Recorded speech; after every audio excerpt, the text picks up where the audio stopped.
news and notes around the Eagles as they get ready for the Vikings. A big step up in class here, John. How the Vikings currently sit in last place in the North, but we know they're better than a last place team. But if you look at their 5 games, it's been a really weird season for them. I mean, running the ball, they don't throw, and then last week they kind of threw it a little bit. Diggs wants to be traded. Their defense, I mean, the offensive line has been a big problem out there. Who are the purple people leading Minnesota Vikings? Yeah, I mean, it's a talented team. As you mentioned, it's a difficult division. They've lost 2 division games, which hurts from their perspective. So this is a big game because it's in the conference. And you can't lose too many conference games, especially when you have that many teams in your division that are going to be relevant in the playoff race.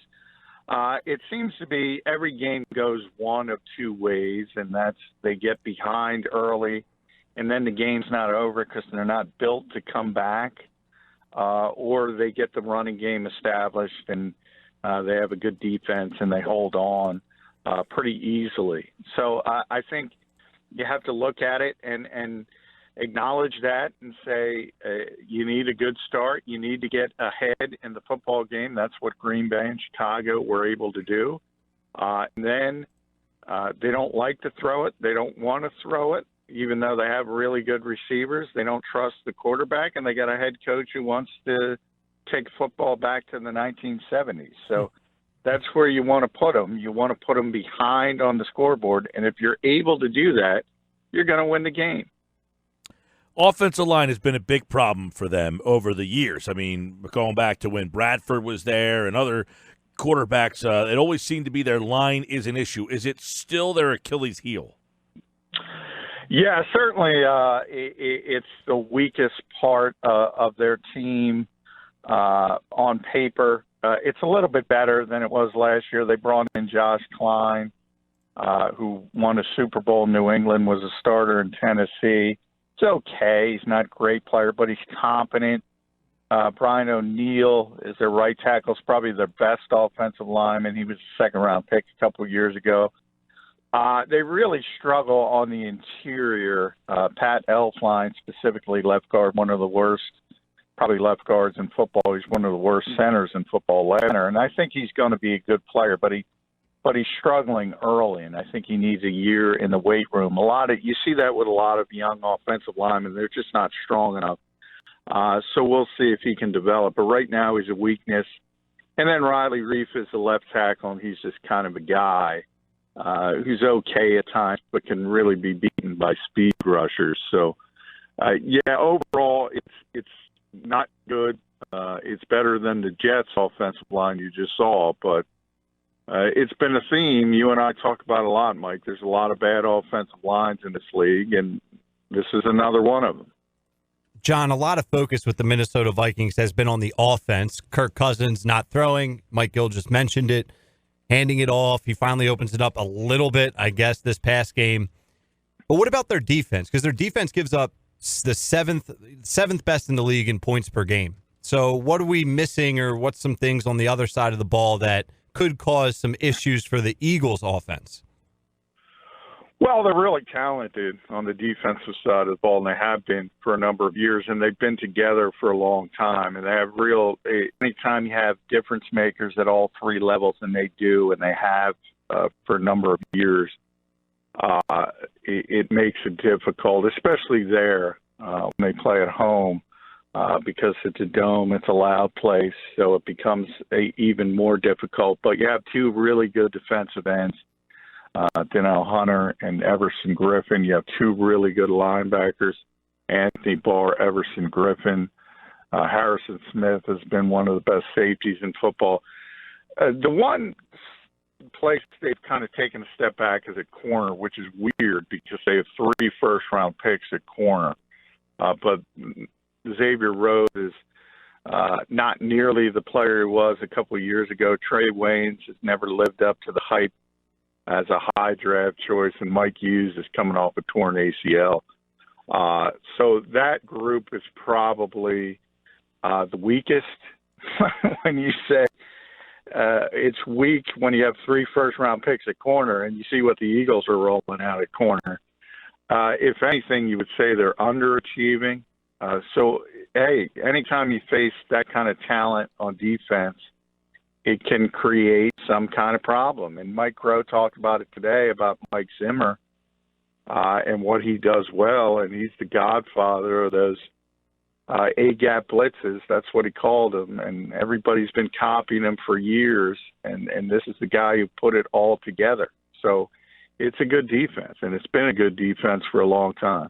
What's this Eagles offense's identity at least without DeSean Jackson? Because it's something that we've talked about a lot over the past few weeks, and you see Jordan Howard emerging onto the scene as at least the leader of the committee. He's running the ball really well. Is that something that we're going to see against the Vikings, or how do the Eagles prepare on offense for this Vikings defense? What's the best matchup and the best package to throw at them? Well, like I said, I think the key here is to get ahead early. I think that's paramount. I think if you put them behind, they really, really struggle because, as I said, they don't want to throw the football. And if you can get behind, the key is to get up by 2 scores, and then it's really difficult for them to run the type of offense that they want to run. So from an Eagles perspective, I don't know. Offensively, I think this is a Carson Wentz game because matchup-wise, other than the offensive line, which is always a strong matchup for the Eagles because it's one of the best offensive lines in football, but it's facing a really good defensive line. So even if that ends up being a wash, you say, where can you attack that defense? I don't know, especially on the road. It's unlikely. People will point to the championship game, but again, that was a snowball going down the hill. That was an outlier. That's not something you can expect consistently. To me, it's by hook or by crook. Whatever you do, whether it's scheme, whether it's fooling them, just get ahead in this game. And I think it's always paramount in any game, but against this team even more so because they struggle if they get behind.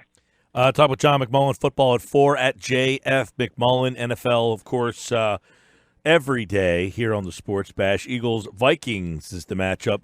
Doug said yesterday about their defensive front particularly. I looked at it this morning. I was very impressed with their line. They got off the ball extremely fast. They played the Giants, whose offensive line is always not one of the better ones in the league, per se. But is that an area, too, where the Eagles have run the ball pretty well? I think Jordan Howard, we said 28 carries for 149 yards in his last 2 games.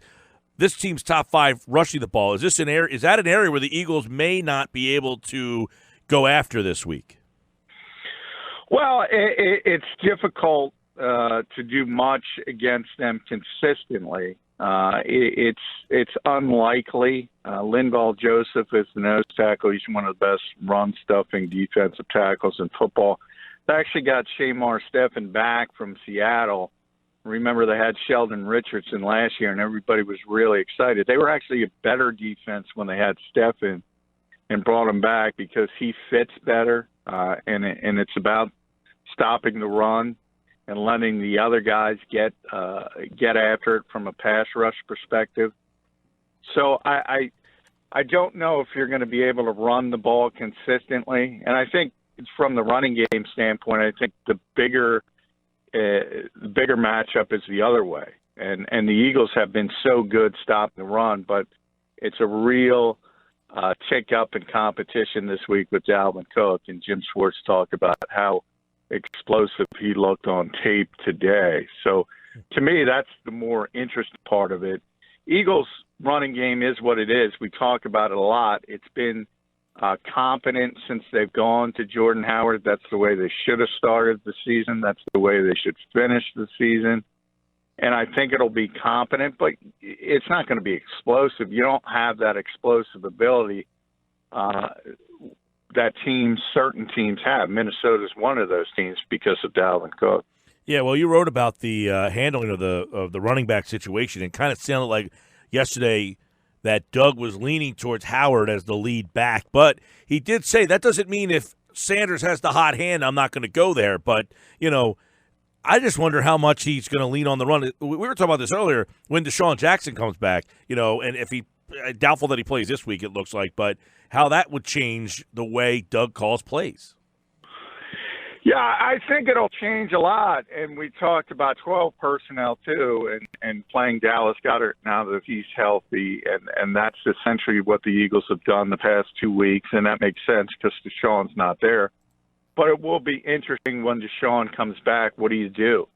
And it comes down to, would you rather have essentially Nelson Aguilar on the field or Dallas Goedert? And there's been a lot of talk about Nelson Aguilar this week because he's not producing as a receiver.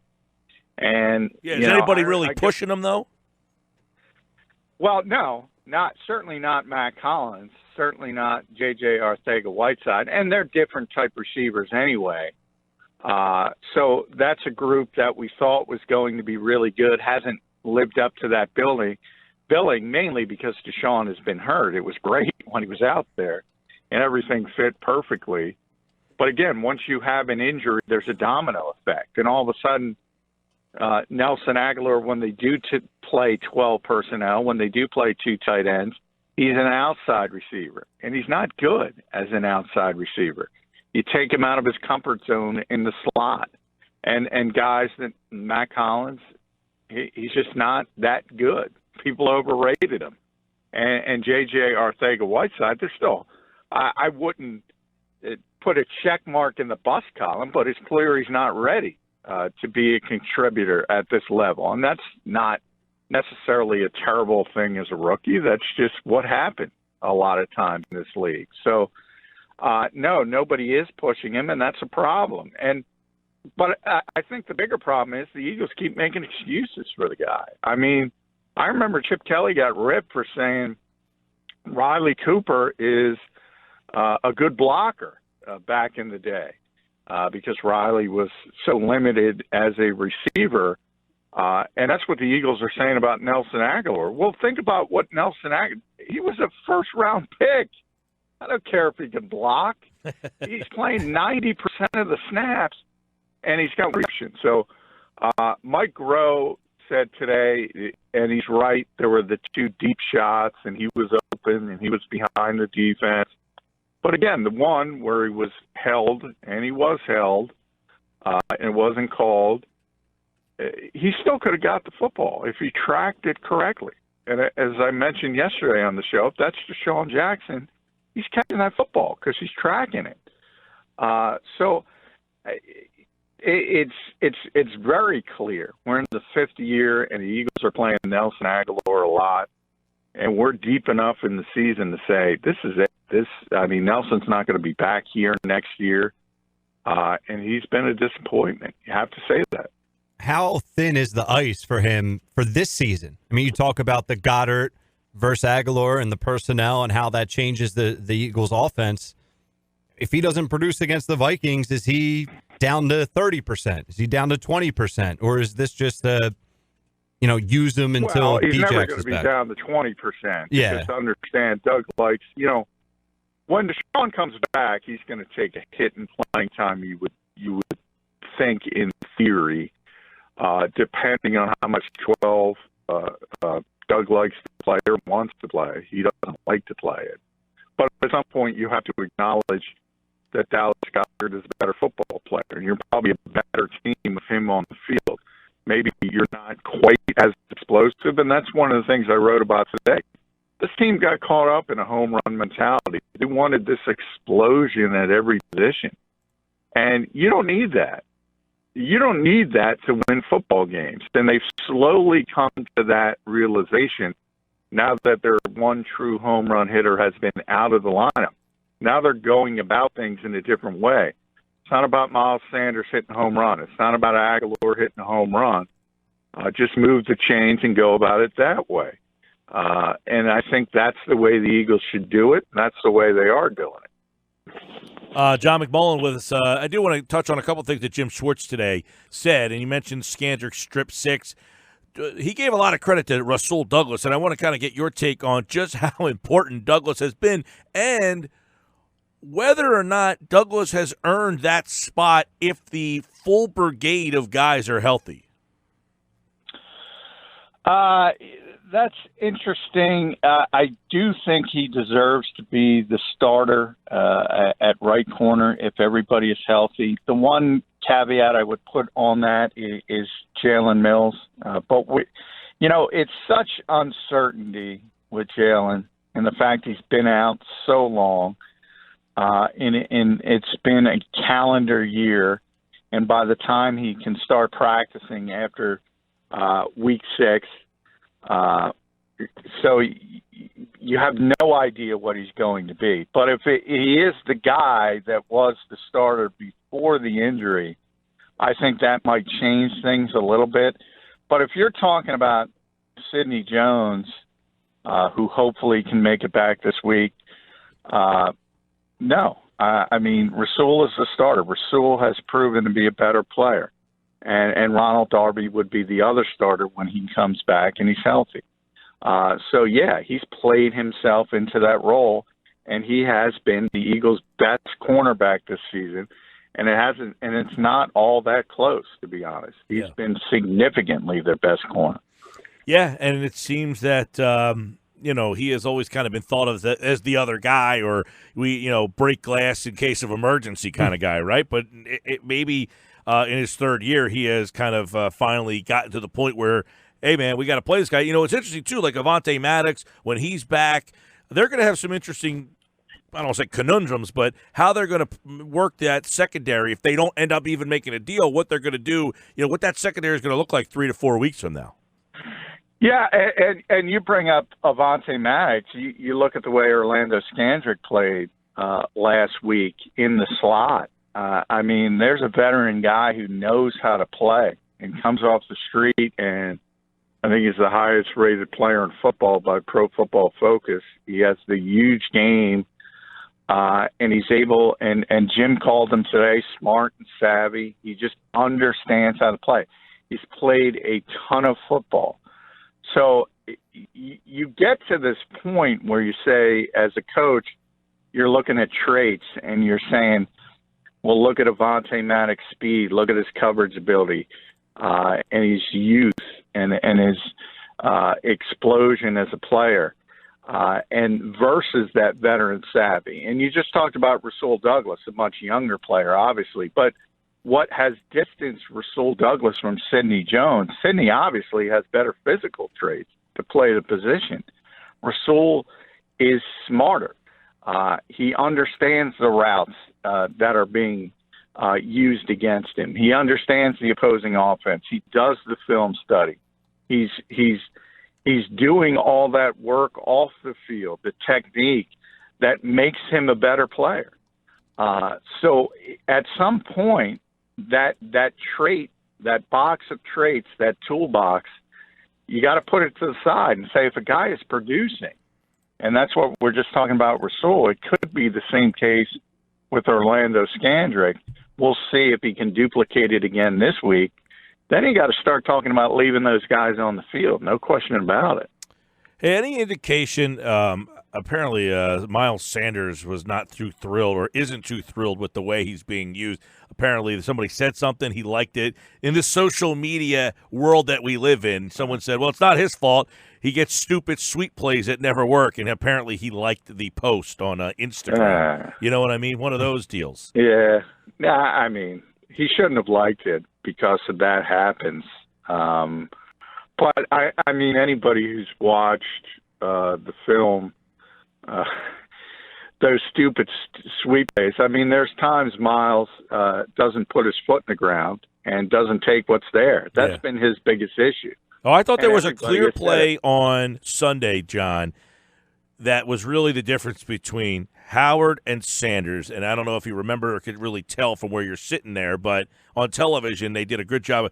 And Howard got the carry, and he just stopped in his tracks where he was, and he let the hole open. If Sanders runs that same play, he's just running straight forward and running right into the back of you. Yeah, I mean, and a lot of it, again, it's a rookie. We just talked about it with J.J. Arcega-Whiteside. I mean, people assume these guys are going to hit the ground running. And, part of it is the NFL draft, as you know, has become a cottage industry. You have all these draft people online. And every year we talk about the draft and lead up to the draft. There's so much hype, and all these players are compared to great players. And everybody says everybody's great. And then they get to the games and they go, well, this guy's not that great. And it's not necessarily that they're going to be bad players, but it takes a while. It's a big jump in competition. And for a guy like Myles, there's no question the explosion is there, the athleticism is there. But he only played 1 year at Penn State because he's behind Saquon Barkley. He didn't have a ton of experience at the college level. So he doesn't have the nuances of the position down and understanding things like a veteran like Jordan Howard does and let your blocks develop. Sometimes you hurry things at the younger you are, and you're concerned about getting to a hole and not letting the field take over. And then the second part, which both Mike Rowe and Doug Peterson have acknowledged, is the fact that he's not taking what's there. If someone is blocking for 4 yards for you, take those 4 yards. It doesn't have to be the home run if you can just move those chains. And that's where I think the Eagles erred, and the fact that they wanted that home run ability on the field, because Myles, if he did get loose, could go 80 yards. Jordan probably couldn't. He's probably going to get run down. Yeah. But he's not taking the 4 and the 5 and the 6 yards when they're there, and that's more important, and you've seen that over the first 5 weeks of the season. At JF McMullen, give him a follow there. And, of course, every day, football at 4. Johnny Mac back, of course, as the Eagles get ready for the Vikings. We'll hear from Doug Peterson tomorrow and have plenty more on a big matchup, 3-2 Philly, 3-2 Minnesota. Listen to it Sunday right here on 97.3 ESPN. The countdown to kickoff begins with Tony Bruno live at Tollman Joe's in South Philly, 10 a.m. The Philadelphia Eagles back at U.S. Bank Stadium in Minnesota. Thanks, pal. Thank you, Mike. And, of course, John McMullen, all guests appeared via the Boardwalk Honda hotline.